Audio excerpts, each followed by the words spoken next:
యేసుక్రీస్తునామ ఎందుకు నా వందనాలు. ఇదన వాక్య నిమిత్తము అపోస్తుల కార్యములు 27వ అధ్యాయము 37వ వచనం చదువుకుందాము. ఓడలో ఉన్న మేమందరము 276 దేవునికి స్తోత్రం. హల్లెలూయా, హల్లెలూయా, హల్లెలూయా. స్తోత్రం, స్తోత్రం. మన ప్రభువును ప్రియరక్షకుడైనటువంటి నజరేయుడైన యేసుక్రీస్తు దివ్యనామములో శాంతి టీవీలో ప్రసారం అవుతున్నటువంటి ఆయన హెచ్చవలసి ఉన్నది, హీ మస్ట్ ఇంక్రీజ్ అనేటువంటి అనుదిన ఆత్మీయ వాక్య వ్యాఖ్యాన కార్యక్రమానికి మిమ్మల్ని, మీ కుటుంబ సభ్యుల్ని, మీ బంధుమిత్రాదుల్ని ప్రేమపూర్వకంగా ఆహ్వానిస్తున్నాం. రండి, మన సమయం అయింది. దేవుని వాక్యాన్ని ధ్యానించుకునే సమయం, దేవుని వాక్యం నుంచి విషయాలు ఆలోచించుకునే సమయం, దేవుని వాక్యంలోంచి సత్యాలను గ్రహించేటువంటి సమయం ఇది. దేవుని వాక్యం ఏదో నవల్లాగా లేకపోతే ఏదో గ్రంథంలాగా కథల పుస్తకంలాగా మనకి ఇవ్వబడింది కాదు. దీనిలోంచి కొన్ని ఆత్మీయ సత్యాలు నేర్చుకోవాలనే ఉద్దేశంతో, మన ఆత్మ నడిపింపుకు కావలసిన సందేశాన్ని పొందుకోవాలనే ఉద్దేశంతో పరిశుద్ధాత్మ దేవుడు ఈ గ్రంథాన్ని మనకిచ్చాడు. కాబట్టి పరిశుద్ధ గ్రంథంలో వచ్చి మనం దేవుని మాటలు ధ్యానించుకోబోతున్నాం. దానికి ముందుగా ఒక ప్రకటన. మన ఉజీవ కూడిక రివైవల్ మీటింగ్ జనవరి 12, 2025 ఆదివారం సాయంకాలం 6:30 గంటలకు, అనగా ఈరోజు సాయంత్రం 6:30 గంటల నుంచి జరిగేటువంటి మీటింగ్కి టౌన్ హాల్లో విఆర్సీ గ్రౌండ్ పక్కన నెల్లూరు.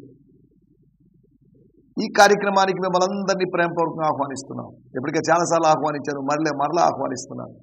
మరలా ఆహ్వానిస్తే మరలా మీకు గుర్తు చేసినట్టుగా ఉంటుంది, మీరు ఖచ్చితంగా వస్తారు అనేటువంటి ఉద్దేశంతో.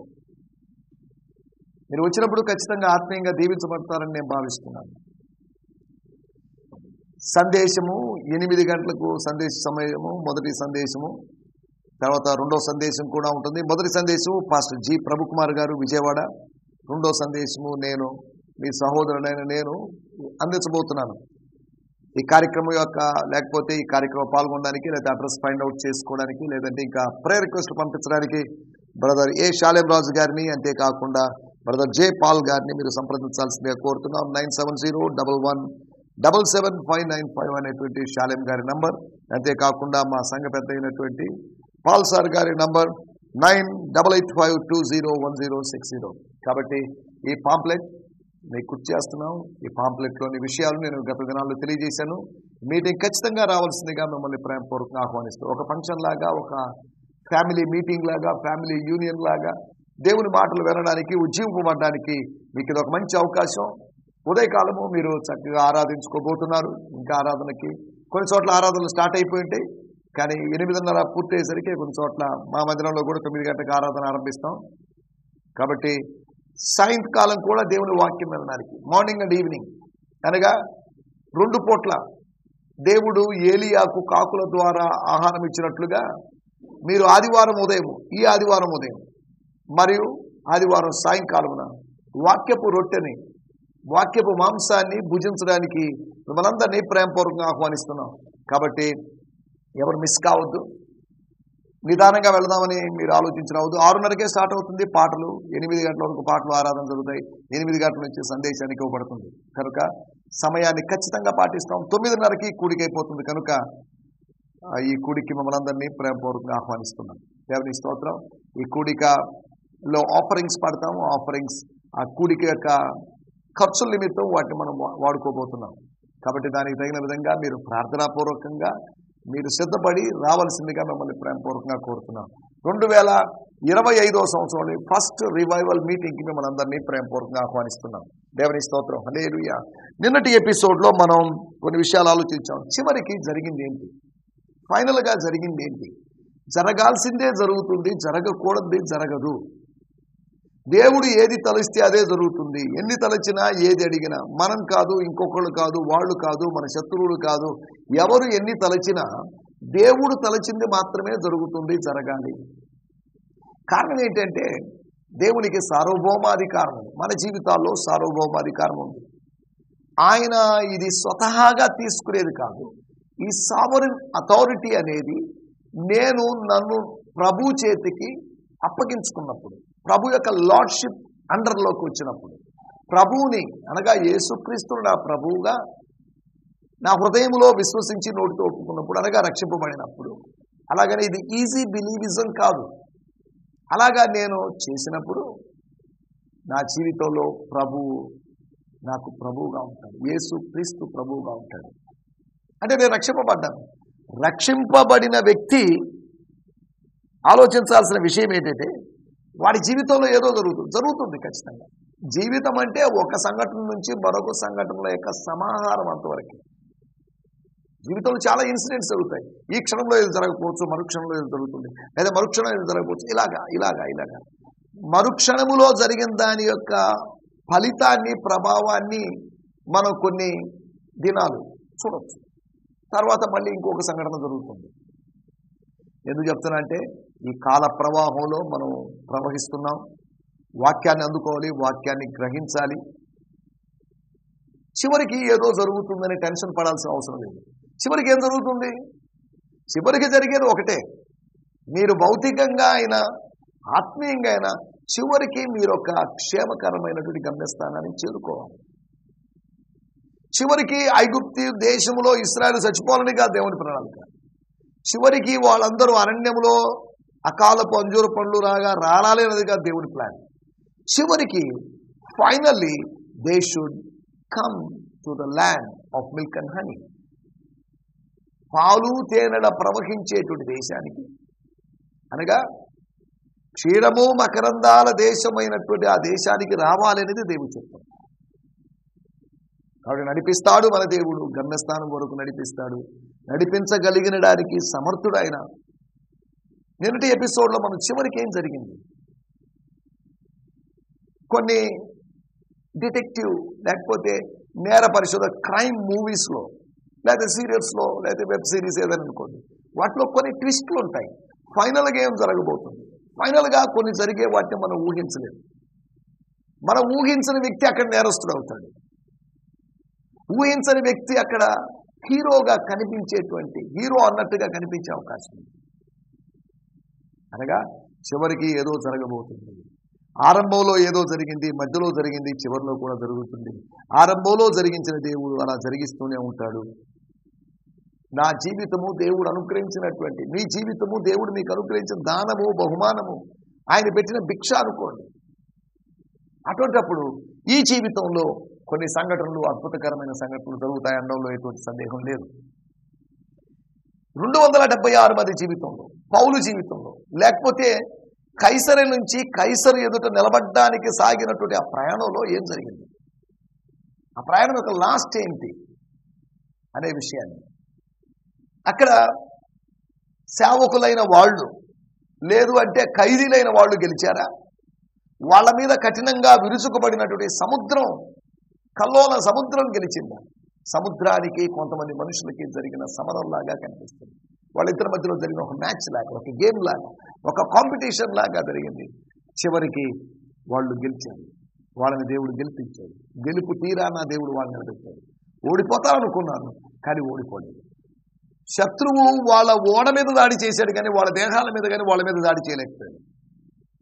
శత్రువు ఆ 276 మంది మీద ఎందుకు రివెంజ్ తీర్చుకోవాలనుకున్నాడు, ఎందుకు ఆ విధంగా పగబెట్టాడు అంటే సముద్ర రూపంలో కారణం ఏంటంటే ఒకటి ఉంది.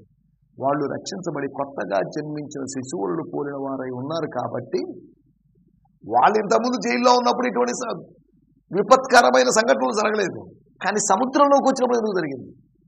క్రీస్తు యేసునందు సద్భక్తితో బ్రతకను ఉద్దేశించు వారికి హింసలు తప్పదు. హింసలు ఉంటాయని చెప్పేసి సద్భక్తితో ఉండాలి అనే తీర్మానాన్ని వాయిదా వేయకూడదు. ఆ తీర్మానం నుంచి వెనక్కి రాకూడదు. దేవుని స్తోత్రం. మనం ఆలోచించి చివరికి జరిగింది ఏంటి? ఒకటి, ప్రవచనం నెరవేరింది. The prophecy has been fulfilled. The prophecy of the angel of God sent to Paul among the stars. ఆ జల ప్రళయం మధ్యలో, లేకపోతే జల ప్రళయమో, లేకపోతే ఆ ప్రకృతి వైపరీత్యమో, ఆ తుఫానుల మధ్యలో దేవుడు పంపించాడు. అదే సమయంలో తుఫాను తర్వాత దేవుడు తన దూతను పంపించాడు. తుఫాను పంపించింది దేవుడే, దూతను పంపించింది దేవుడే. దూత చెప్పిన మాట వలన తుఫాను ఆగిపోలేదు, కానీ తుఫానును జయించడానికి, తుఫాను మధ్యలో కూడా క్షేమంగా తీరం చేరుకోవడానికి దేవుడు వారికి కృపనిచ్చాడు. జలములలో పడి వెళ్తాం, అవి మనల్ని ముంచజాలవు. అగ్నిలో పడి వెళ్తాం, అవి మనల్ని కాల్చజాలవు. కాకపోతే దేవుడు నిర్ణయించిన సమయానికి మనం చనిపోతాం, అంతవరకే తప్ప ఈ మధ్యలో 1,00,000 జరిగిన లేకపోతే 1000 మంది మనల్ని చంపాలనుకుని వచ్చినా వాళ్ళు చంపలేరు. దేవుడు అనుమతించిందే మన మరణం జరగదు. దేవుడు అనుమతించాడు కాబట్టి మన జననం జరిగింది. కాబట్టి ఎవరి గురించో దేని గురించో పరిస్థితుల గురించో మనం భయపడాల్సిన అవసరం లేదు. దేవుడు మన పక్షాన ఉన్నాడు. దేవుడు మన పక్షాన ఉండగా మనకు విరోధి ఎవడు ఉన్నాడు? ఎవడో విరోధి, అపవాది అనే విరోధి ఉన్నాడు. వాడు గర్జించమోలే తిరుగుతున్నాడు. కానీ దేవుడు మన పక్షాన ఉన్నాడు. వాడు తెలుసుకొని వాడు మన మీద అటాక్ చేయడానికి పొంచి ఉన్నాడు తప్ప అటాక్ చేసి గెలవలేడు అనే సంగతి వాడికి తెలుసు. అపవాదిని లేకపోతే సాతానును, తల చితక తొక్కబడినటువంటి సాతానును దేవుడు, సమాధానకర్త అయినటువంటి దేవుడు, గాడ్ ఆఫ్ పీస్, మన కాళ్ళ కింద శీఘ్రంగా తొక్కిస్తాడు. దేవుని స్తోత్రం. ఇది చివరన జరిగేటువంటి విషయం. చివరన ఏం జరిగింది అనే దాని గురించి, ఒకటి ప్రవచనం నెరవేరింది, రెండోది పలికినటువంటి మాట జరిగింది. ఆ ప్రకారమే జరిగింది. మంచిగా మాట్లాడాడండి, పాజిటివ్గా మాట్లాడాడు, అలా జరిగిందని కాదు. అతని యొక్క prediction, false prediction, false prophecy ఉంది, ఫాల్స్ ప్రెడిక్షన్ ఉంది. నేను ప్రెడిక్ట్ చేయగలను, ప్రాఫెసీ చెప్పగలను. ప్రతి వ్యక్తి కూడా ప్రెడిక్ట్ చేయగలడు. ఎక్కువ మంది ప్రెడిక్ట్ చేస్తున్నారు, ఎక్కువ మంది ఊహిస్తున్నారు, కానీ తక్కువ మంది ప్రవచిస్తున్నారు. విశ్వాసమును బట్టి మనము ప్రవచించగలం. రోమాపత్రిక 12వ అధ్యాయం వాటిలో చదవలేదు. ఒకటి మనం ఆలోచిస్తున్న విషయము ప్రవచనము నెరవేరింది, రెండోది ప్రభు దాసుడు పలికిన మాట అదే జరిగింది. తన దాసుడు చెప్పినట్టు మాటను రూఢిపరుస్తాడట, తన దూత చెప్పినట్టు మాటను ఆయన నెరవేరుస్తాడని యెషయా గ్రంథంలో రాయబడింది.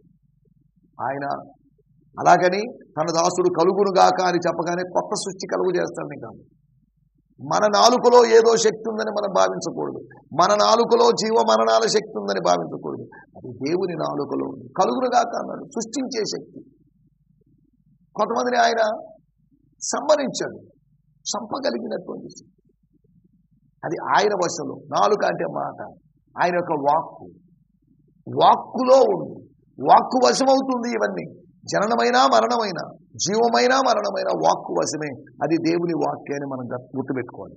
అంతవరకే కానీ మనం ఏది పలుకుతే అది జరుగుతుందని చెప్పేసి కొంతమంది ప్రాస్పరిటీ థియాలజియన్స్, దీన్ని నమ్మేటువంటి కొన్ని పెంటికోస్టల్ వర్గాల వాళ్ళు కన్ఫెషన్స్ అని లేదా ఒప్పుకోళ్ళు అని ఏవో చేస్తున్నారు.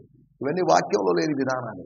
యేసుక్రీస్తు మనం ప్రభు అని ఒప్పుకోవాలి. That's a main confession, that's a important confession.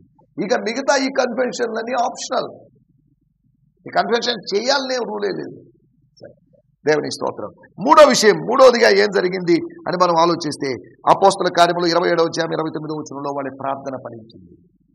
There prayer was answered. There all 276 మంది ప్రార్థన చేశారు. ఒక్కొక్క ప్రార్థన చేసిన 276 ప్రార్థన. ఇంకా 2, 3, 4 సార్లు 5 సార్లు ప్రార్థన చేశారు అనుకోండి. ఆ ప్రార్థనలు కొన్ని వేల ప్రార్థనలు ఓడలో నుంచి పైకి వెళ్ళడానికి మనం చూస్తాం.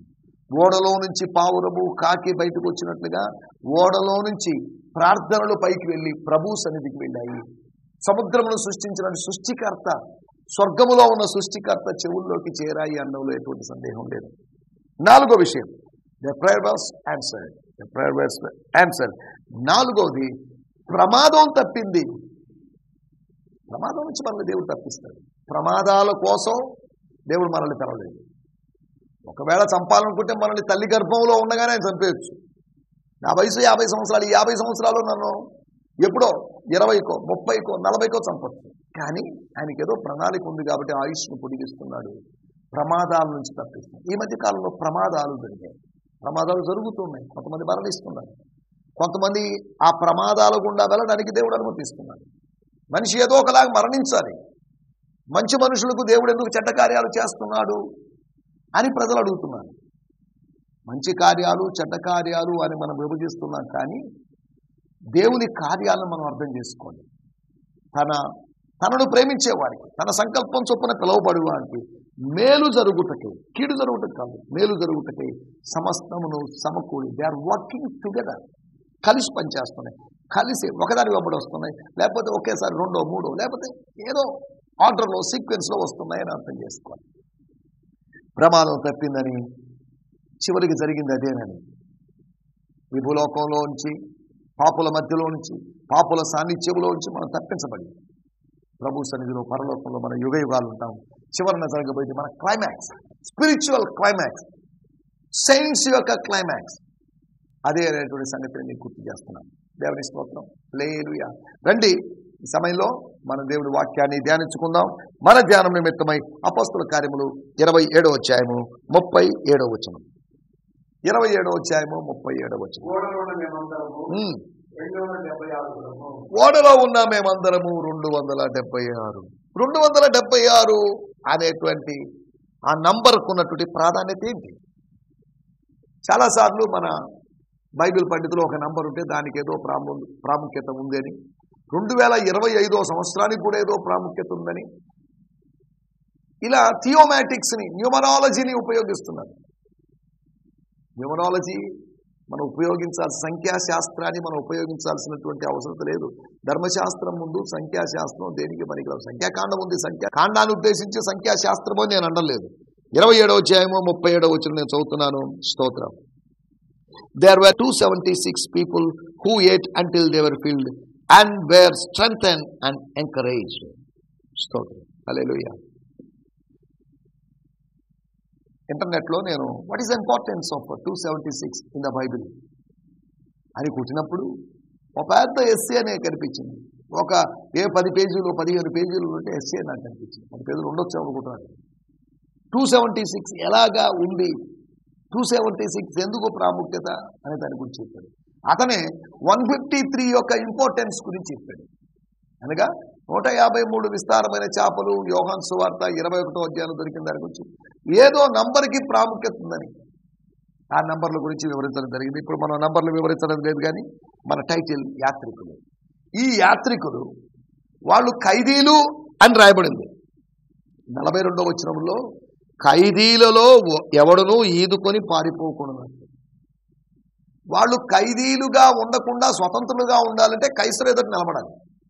కైసరు తీర్పు తీర్చిన తర్వాత 276 మందిలో 276 మందికి ఒకే రోజు తీర్పు తీరుస్తాడని కాదు, 276 మందిలో ఇదిగోండి ఒక 150 మంది నిర్దోషులు, మిగిలినటువంటి వాళ్ళు దోషులు 120 మందికి పైగా దోషులు చెప్తారు. ఇప్పుడు దోషులు ఎవరా నిర్దోషులు ఎవరా చెప్పలేని పరిస్థితి. కానీ ఓడలో జరిగినట్టు పరిస్థితులు బట్టి ఓడ వెలుపల పరిస్థితులు వేరుగా ఉన్నాయి, ఓడ లోపల జరిగిన పరిస్థితులు ఆలోచించాలి. ఓడ లోపల జరిగినట్టు పరిస్థితులు, ప్రార్థనలు, కృతజ్ఞతాస్తుతులు, అంతేకాకుండా ఓడలో దర్శనాలు, ఇవన్నీ కలుగుతూ ఉండడాన్ని బట్టి ఓడ లోపల జరిగిన మార్పు ఆ ఖైదీలు, వాళ్ళని ఖైదీలు అనడానికి వీల్లేదు, కానీ బంధించబడ్డారు. రోముకు తీసుకోబడుతున్నారు, ఇటలీకి తీసుకోబడుతున్నారు ఖైదీలే. కానీ ఒక విధంగా చెప్పాలంటే వాళ్ళు క్రీస్తు ఖైదీలుగా మారారు. రోమా ఖైదీలు లేకపోతే ఆయా ప్రాంతాల్లో ఉన్నటువంటి ఖైదీలు ఇప్పుడు క్రీస్తు ఖైదీలుగా పౌలును బట్టి మారగలిగారు. పౌలులాగా వారు మారగలిగారు. అలాగని వాళ్ళు ఎక్కడో సువార్త ప్రకటించారని కాదు, వాళ్ళలో ఒకరికొకరు వార్త చెప్పుకొని, ఒకరితో ఒకరు దేవుని మాటలు చెప్పుకొని, లేదా బలహీనుడైనటువంటి వానికి సత్యాన్ని తెలియజేసి ఏదో సంథింగ్ జరిగి ఉంటుంది. అక్కడ ఏదో జరిగింది, లోపల ఏదో జరిగింది, లోపల ఏదో జరుగుతుంది. Something would happen inside. లోపల ఏదో ఖచ్చితంగా జరుగుతుంది. బయటే జరుగుతున్నప్పుడు లోపల ఎందుకు జరగదు? దేవుని స్తోత్రం. పైనుంచి ఏదో పడడం జరుగుతున్నప్పుడు, వెలుపల నుంచి ఏదో మనం స్ట్రైక్ అవుతున్నప్పుడు, లోపల నుంచి ఏదో జరిగే అవకాశం ఉంది. ఇన్సైడ్ ఏదో జరిగింది. దేవుని స్తోత్రం. ఈ యాత్రికుల గురించి నేను 4 విషయాలు మీకు త్వరగా జ్ఞాపకం చేస్తాను. యాత్రికులు ఎవరో మనకు తెలుసు. వాళ్ళని ఖైదీలు అనకుండా నేను యాత్రికులు అనే పేరు పెట్టడం జరిగింది. దేవుని స్తోత్రం. హల్లెలూయా. మాతో కూడా ప్రయాణిస్తున్న వారు అనేటువంటి మాట కనిపిస్తుంది కాబట్టి వాళ్ళని ప్రయాణికులను, యాత్రికులను, అలాగని ఓడ కాదు వాళ్ళ గమ్యస్థానం, వాళ్ళు ఎక్కినటువంటి 2వ ఓడ కాదు వాళ్ళ గమ్యస్థానం, 3వ ఓడలో కూడా 28వ అధ్యాయంలో వాళ్ళు ఎక్కారు. మొదటి ఓడ వాళ్ళ గమ్యస్థానం కాదు, 2వ ఓడ వాళ్ళ గమ్యస్థానం కాదు, అలాగని 3వ ఓడ కూడా వాళ్ళ గమ్యస్థానం కాదు. ఇవి గమ్యస్థానానికి తీసుకుని పోయేవే కానీ అవి గమ్యస్థానాలు కావు. ఈ పౌలు ఓడకి నోవహు ఓడకి ఏదో సంబంధం ఉందని నేను కూడా చెప్పడం లేదు.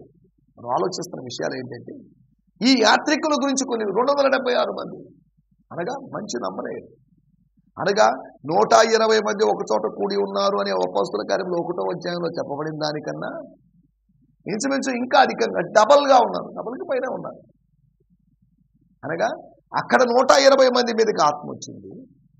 ఈ 276 మధ్యలోకి ఆత్మను కలిగినటువంటి ఒక మనుషుల్ని దేవుడు ఉంచాడు. మన దేశంలో ఒకడున్నాడు, పరిశుద్ధ దేవతల ఆత్మలను కలిగి ఉన్నవాడు. వాడు వ్యాఖ్యానించగలడు, వాడు ఇంటర్ప్రెట్ చేయగలడు, వాడు కలల భావం చెప్పగలడు అని ఒక వ్యక్తి సాక్ష్యం ఇచ్చాడు. 276 మంది. ఓడలో ఒకడున్నాడు. ఓడలో ఉన్న ఒకడు, ఆ ఒకడిని పెట్టినవాడు. దేవుని స్తోత్రం, హల్లెలూయా. ఓడలో అమరమున నిద్రపోతున్న వ్యక్తిగా ఉన్నాడు ప్రవక్త అయినటువంటి యోనా. యోనా ప్రవక్త అని చెప్పబడినట్లుగా పౌలు గురించి చెప్పలేదు. స్తోత్రం. ఇక్కడ మనం చూస్తున్నట్టు విషయం ఏంటంటే, యాత్రికులు ఒకటి వాళ్ళెవరు, వాళ్ళ గురించి మనం అర్థం చేసుకోవాలంటే 27వ అధ్యాయము 12వ వచనం. స్తోత్రం. అక్కడ శీతాకాలం గడుపుటకు రేవు అక్కడ నుండి బయలుదేరి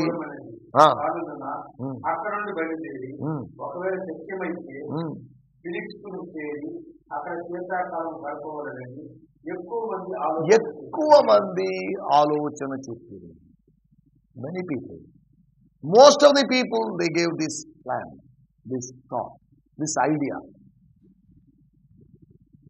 శతాధిపతి, ఓడ యజమానుడు, నావికుడు చెప్పింది నమ్మాడు. ఇంచుమించు శతాధిపతి న్యూట్రల్గా ఉన్నాడు. శతాధిపతికి థాట్స్ లేవు. పౌలుకి ఆలోచనలు ఉన్నాయి, ఓడ యజమానుడికి నావికుడికి ఆలోచనలు ఉన్నాయి, మిగతా వాళ్ళందరికీ ఖైదీలకు కూడా ఆలోచనలు ఉన్నాయి. ఎక్కువ మంది ఆలోచన చెప్పారు. మెజారిటీ ఏది చెప్తే అది కరెక్ట్ అని కాదు. చాలాసార్లు మెజారిటీ ఏది చెప్తే అది కరెక్ట్ అని మనం భావిస్తుంటాం. అధిక సంఖ్యాకులు ఏది చెప్తే అది అబద్ధమైన సత్యం అన్న ఫీలింగ్లో మనం ఉంటాం. కానీ అనేక మంది గుమిగూడి అనేక మంది ఏకమై అబద్ధం చెప్పినంత మాత్రానికి సత్యం కానే కాదు. ఒక్క వ్యక్తి ఒంటరిగా మిగిలిపోయి సత్యం చెప్పినప్పుడు దాన్ని ఇతరులు అంగీకరించలేదని అది అబద్ధమని కాదు దాని అర్థం. ఏలియా ఒక్కడే ఉన్నాడు కర్మేల్ పర్వతం మీద. ఒక్కడిగా చాలా మంది ఉన్నారు. ఇశ్రాయేల్ ప్రజలు ఉన్నారు, బయలు ప్రవక్తలు ఉన్నారు, ప్రజలు, ప్రవక్తలు, ప్రవక్త ఉన్నాడు. ఏలియా ఒకటి చెప్తున్నాడు. ఏలియా కాంప్రమైజ్ కాలేదు.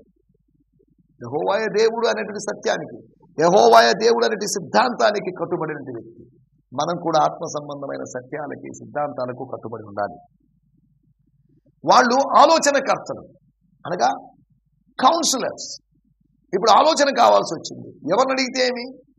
ఖైదీలను అడిగారు. ఖైదీలు కూడా ఆలోచన ఇచ్చారు. ఖైదీలు అజ్ఞానులని కాదు, ఒకళ్ళు చదువు లేకపోవచ్చు, అలాగని అనుభవాన్ని బట్టి ఏదైనా ఆలోచనలు చెప్పండి. వాళ్ళు ఆలోచనకర్తలు. హల్లెలూయా. ఆ యాత్రికులు ఇంతకుముందు చెరసాలలో ఆలోచనకర్తలు కాదు. ఎప్పుడైతే పౌలుతో కలిసి ప్రయాణిస్తున్నారు, దైవ కార్యాలు అక్కడ జరుగుతున్నాయి, అక్కడ స్వస్థతలు జరిగాయని కాదు, ఆశ్చర్యకార్యాలు జరిగాయని నేను చెప్పండి. వాళ్ళు ఆలోచనకర్తలు. వాళ్ళకి ఆలోచనలు దేవుడు పుట్టించాడు. వాళ్ళ యొక్క ప్రయాణాన్ని గురించి, వాళ్ళ యొక్క గైడెన్స్ గురించి ఆలోచన. రెండో విషయం నేను మీకు జ్ఞాపకం చేస్తాను. 27వ అధ్యాయము 18వ వచనం మనం గమనిస్తే,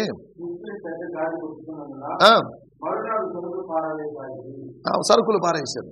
తర్వాత 3వ దినమందు తమ చేతులారా, తర్వాత 38వ వచనంలో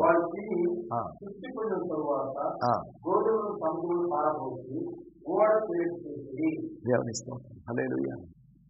అనగా ఈ 3 వచనాలు మనం గమనిస్తే వాళ్ళు కష్టపడి పనిచేస్తున్నారు. కార్మికులు, శ్రామికులు, లేదంటే సైనికుల్లాగా వాళ్ళు కష్టపడ్డారు. సైనికుడు కష్టపడతాడు. సైనికుడు సోమరిగా ఉండే అవకాశం లేదు. ఎప్పుడు ప్రమాదం రాబోతున్నటువంటి ప్రమాదాన్ని మనసులో పెట్టుకొని అలర్ట్గా, మెలకుగా ఉండాలి. ఓడలో మెలకుగా ఉండాల్సిన అవసరం ఉంది. ఓడను సరైన డైరెక్షన్ నడిపించి, ఓడ ఒకవేళ బద్దలైనా తప్పించుకోవడానికి, ఒకవేళ ఓడ బద్దలైంది, నిద్రపోయేవాళ్ళు జల సమాధి అవుతారు. మెలకుగా ఉన్నవాడు ఈదుకొని కానీ, పలకలను పట్టుకొని కానీ, చెక్కలు పట్టుకొని వెళ్ళగలడు. రెండో విషయము వాళ్ళు సైనికులు. ఆ యాత్రికులు ఆలోచనకర్తలై, ఆ సైనికులు లేకపోతే ఆ యాత్రికులు సైనికులు, దే వర్ లైక్ సోల్జర్స్. వాళ్ళ యొక్క హార్డ్ వర్క్ లో సోల్జర్స్ లాగా ఉన్నారని. తర్వాత 27వ అధ్యాయము 24 కనుక గమనిస్తే,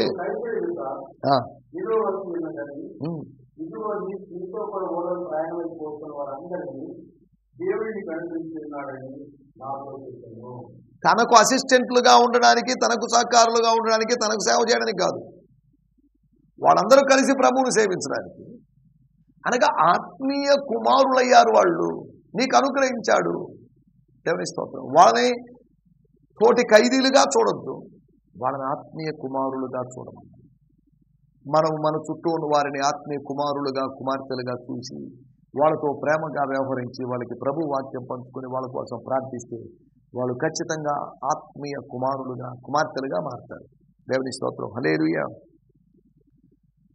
అనగా మూడో విషయం మనం ఆలోచిస్తున్నట్టు విషయం, వారు ఆత్మీయ కుమారులు. ఒకటి, వాళ్ళు ఆలోచనకర్తలని. రెండవది, వాళ్ళు కష్టపడుతున్నారు కాబట్టి వాళ్ళు సైనికుల్లాగా ఉన్నారని. మూడవదిగా వాళ్ళు ఆత్మీయ కుమారులని. నాలుగవదిగా మనం ఆలోచిస్తే 27వ అధ్యాయము 29వ వచనం చివరి భాగం.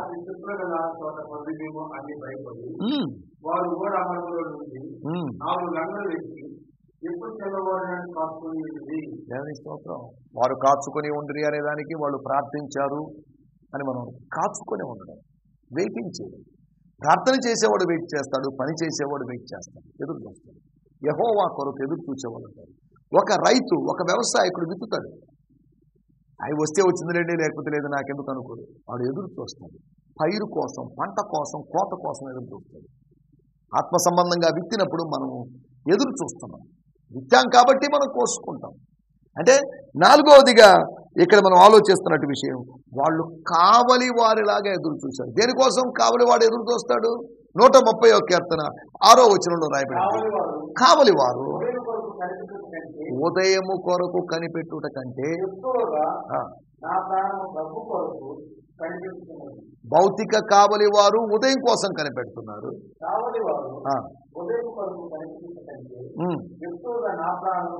చాలే, కావలి వారు ఉదయం కోసం కనిపెడతారు. అలాగే ఆత్మ సంబంధమైన కావలి వారు ఆత్మీయ ఉదయం కోసం, ఆత్మీయ శుభోదయం కోసం, ప్రభువుతో ఉదయం కోసం, ప్రభువుతో ప్రభాతం కోసం ఎదురు చూస్తారు, ప్రభువుతో అనుబంధం కోసం ఎదురు చూస్తారు. కాబట్టి యాత్రికుల గురించి 4 విషయాలు మనం ఆలోచించాం. వాళ్ళ ఆలోచనకర్తలని, సైనికులని, వాళ్ళు ఆత్మీయ కుమారులని, అంతేకాకుండా వాళ్ళు కావలి వారని మాట్లాడుతున్నాం.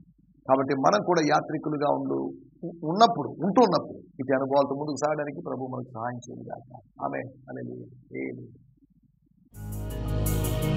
ఈ సందేశము మీకు ఆశీర్వాదకరంగా ఉందని నమ్ముచున్నాము.